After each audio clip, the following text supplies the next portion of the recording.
ayan po, welcome or welcome back to my channel. Again, my name is Jab. Kumusta naman kayo guys? Okay, so ayan guys, maraming salamat po sa walang sawang pagsubaybay sa ating pong daily love reading. And kung ikaw ay bago pa lang sa ating channel, mag-subscribe na po kayo. And i-click mo na rin yung ating notification bell para lagi kang updated sa ating mga bagong upload. Okay, and sa mga nais pala guys, magpa-private reading. Ayan, iiwan ko na lang po yung link ng aking Facebook sa atin pong description box below. Okay? I-message nyo na lang ako guys. Okay? Tignan natin, kanino bang love reading itong masasagap natin ngayon. Bago natin guys, tignan yung energy mo at ni person. Kanino bang love reading to spirit guide? Okay. So, meron tayo guys, Two of Wands. Oh. Two of Wands. May mga ano dito guys, no? LGBTQ+. Nakakita ko naman guys na mukhang sobrang kampante ka rito sa person na to, no? Any gender naman to, no? Wala tayong pinipiling gender dito sa reading. So, kung makikita nyo po, mukhang kampante, sobrang maasikaso naman tong person mo sa pinapakita sa akin. Tinatrato ka talaga niya na parang mas mahalaga pa sa kanya, no? Nine of Wands sa pinapakita sa akin. Ang dami nyo pa rin guys, agam-agam sa pinapakita ng person mo. Like, lahat ng pagmamalasakit, napaka-responsible naman, maasikaso. Kaya parang napagdududahan nyo guys yung pagiging maasikaso na itong person na to. Hindi naman siya guys nagre-reklamo sa mga bagay na gusto mo na mangyari, no? Pero sa pinapakita sa akin dito, na pagdududahan mo yung mga ginagawa niya, parang hindi tama, no? Pero nararamdaman nyo naman na wala naman siya guys sinahabol sa inyo. Wala naman siya guys hinihinging kapalit sa pagiging maasikaso niya, no? I think mahal ka lang talaga ng person mo. Okay? Gustong gusto ka talaga niya na alagaan. Okay? Tignan niyo naman, no? Kinakabitan ka pa ng kwintas dito, tapos ganun din. Give and take lang guys yung pinapakita sa akin dito. Siguro ganun ka rin naman din sa person mo. Okay, tignan pa natin.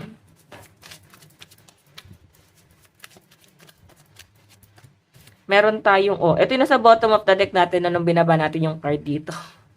Tapos parang na-feel ko talaga guys, na siya pa rin yung makukuha ko, tapos nakuha ko talaga siya.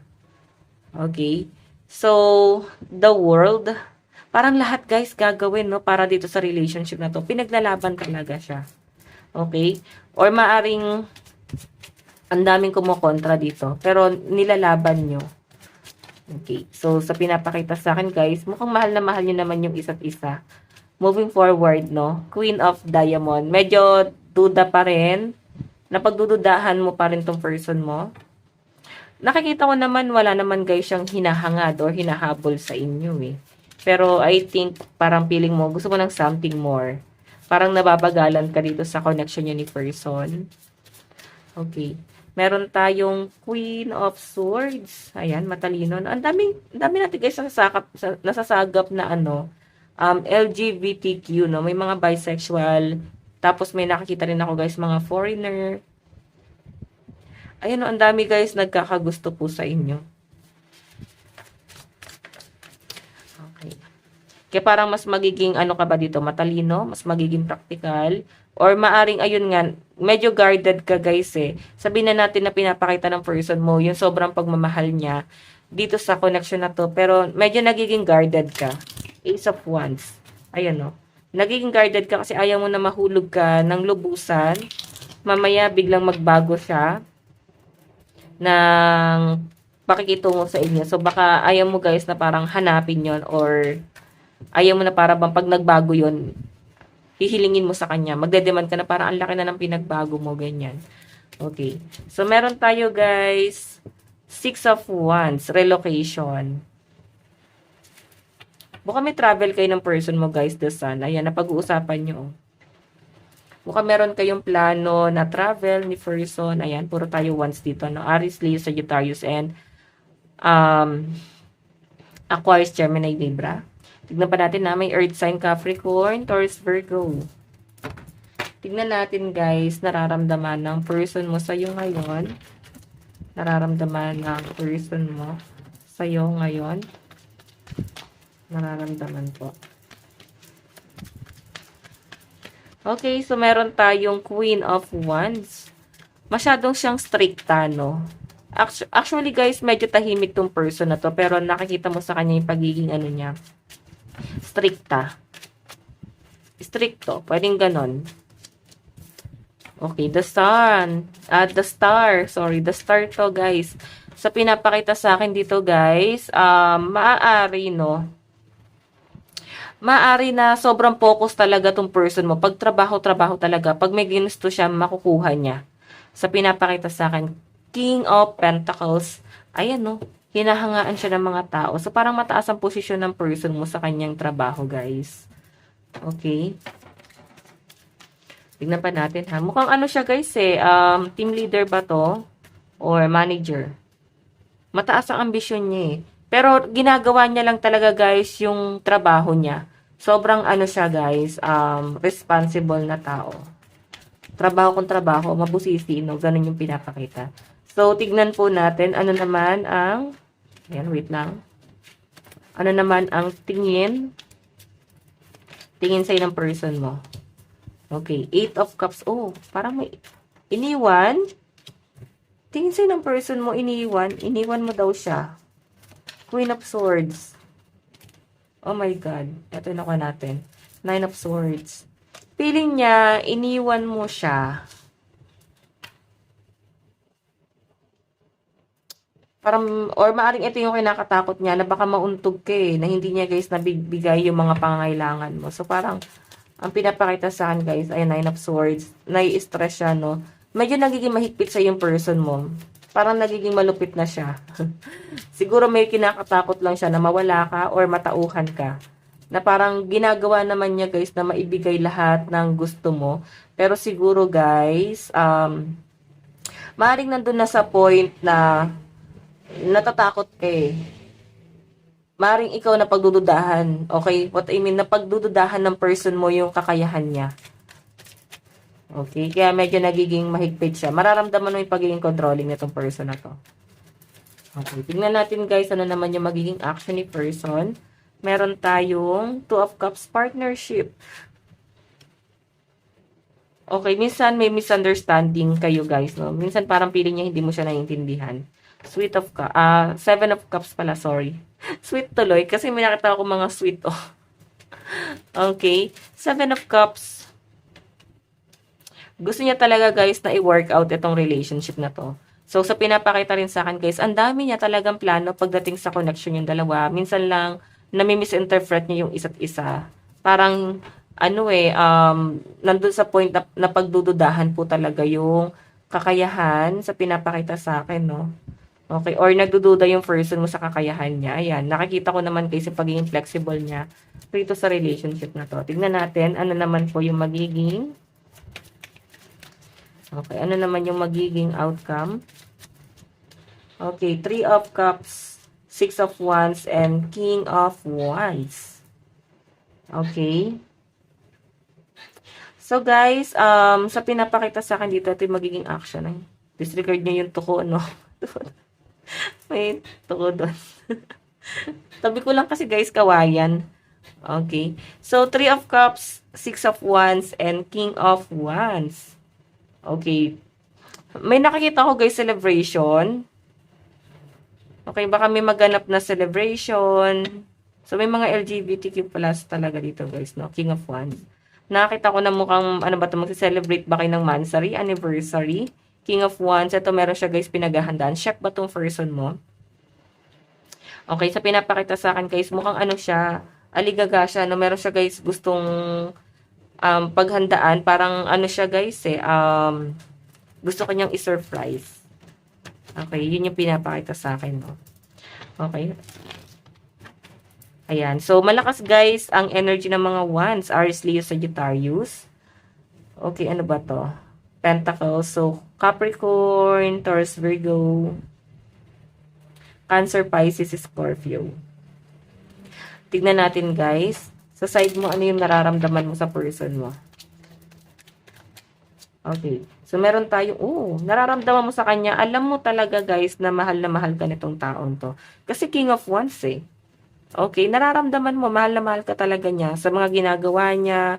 Kagaya nga nung sinabi ko kanina, napaka, niya guys, no? maasikaso, minsan nagiging controlling, kasi gusto kanya guys ipagdamot. Okay?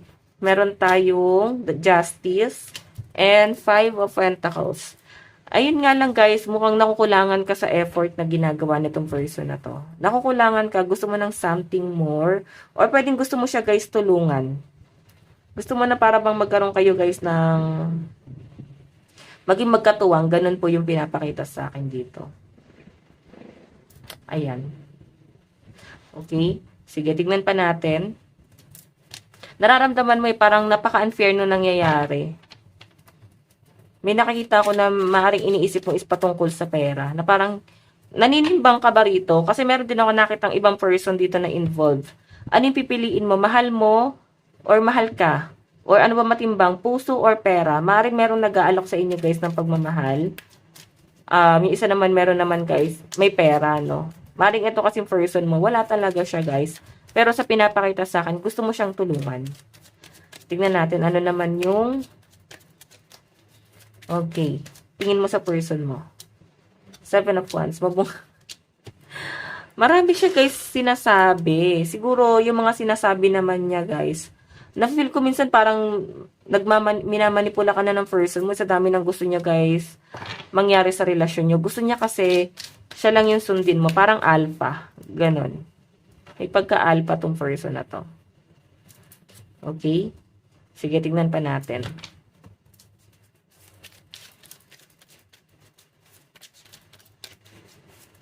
Tignan natin. Ano naman ang okay. Nakalimutan ko yung words. Ano naman yung magiging action mo?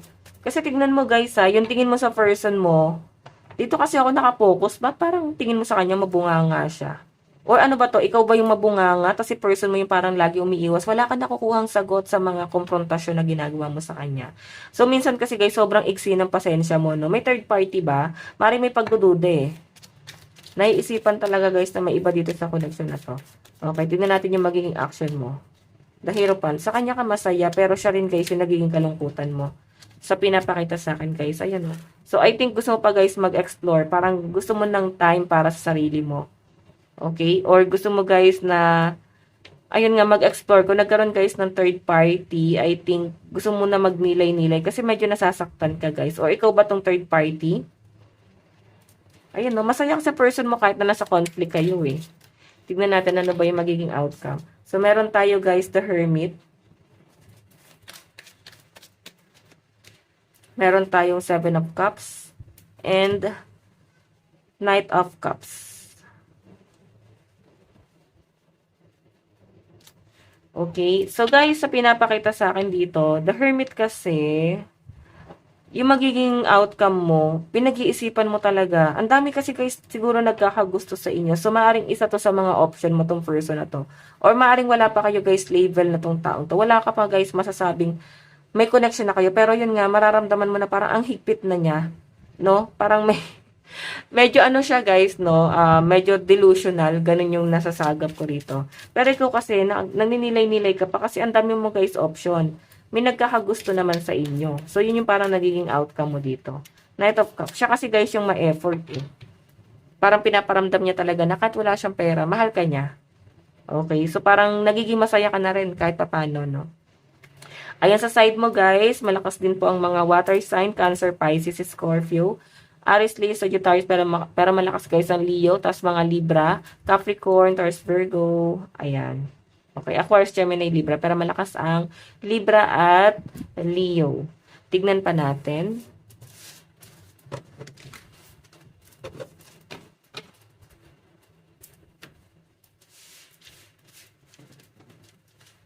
Okay. Saan na patungo tong relationship na to? Saan na po patungo itong relationship na to, Spirit Guide? So, meron tayong deception, di ba? Meron talaga guys, panloloko. You know, someone is wearing a false mask in this situation. Okay, so kung marami kang option daw guys, pag-isipan mo daw mabuti, no? Kasi pinapakita sa akin, baka mapili mo is yung maling tao pa. Okay? Maring okay na yung connection mo dun sa person mo ngayon eh. Ayun, no, meron din ako nakita makikipag-reconcile sa inyo, someone from the past. Okay, maring mayroon kang inaantay na past person. Hindi ka pa ready mag-commit dito sa person na, ano ba to guys? MU ba kayo? Wala pa guys masabing connection eh. Maring wala kayong label, no? Okay, hoping ka siguro guys sa past person. Okay, meron ako nakitang makikipag-reconcile. So, napakalakas guys ng appeal mo, oh. Daming na-attract sa inyo. Okay, so meron tayo guys, heart-to-heart conversation. Okay, so ano pa nga lang kayo guys, nasa talking stage pa lang kayo na tong person na to. Pero I think, feeling ko guys, ikaw yung umiiwas. Hindi, duda ka pa talaga sa intention nitong taong to. Meron kasi guys nakikipag-reconcile, no? Or maaring ginose ka ba nito? Maari kasi guys na ayan na nga. Kung ginose ka nitong person na to. Parang ano, magbabalik siya sa inyo, no? And I think duda ka, no? Parang duda ka sa mga pinapakita niya sa inyo. Ano ba to? Ginagawa kanyang option. Tignan natin mensahe sa inyo ng person mo. Mensahe sa inyo ng person mo na to.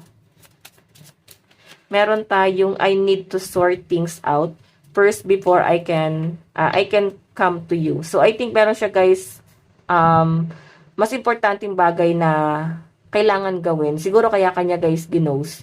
Kasi meron siya guys pinu-force that time. Okay, bago daw siya guys bago niya guys ipaglaban or mag-focus dito sa relationship niyo, kailangan niya daw munang isettle kung ano yung mas importanteng bagay na to. Okay, tignan natin. Mensahe niya, are you thinking about me? Ayan, iniisip mo raw ba siya? Ayan, comment nga guys sa baba, naisip niyo ba tong person na to? Okay, so meron tayo guys, you are mine forever and ever. So I think guys, ayan na nga si person, ilalaban ka talaga nitong taon to, no? Okay, what's the point of it all? Okay, kasi parang wala naman daw talaga guys halaga. Ay, baka may magsabi na naman ito. Tinatagalog English mo lang yung ano. Kasi sa pinapakita kasi guys, ayan. Wala, ano naman daw yung point, no? Parang wala naman daw kasi talaga guys saysay yung connection yung dalawa, lalo kung wala kayong label. Kaya rin siguro siya guys ganito. Okay, tignan natin. Meron tayong we were always meant to meet. It was written in the star. Ang lalim naman po. Poetry ba tong person mo? Ang dami niya guys, hugot sa buhay. Ano to, mahilig ba to guys sa pick-up lines? So, pinapakita sa akin, no? Okay, ang dami niya guys, pasabog, no? Eme, ganon. So, guys, ito lang po ang inyong daily love reading. Ay, parang di pantay, no? Okay. So, ito lang guys ang inyong daily love reading. Sa mga nais pala guys, magpa-private reading, ayan.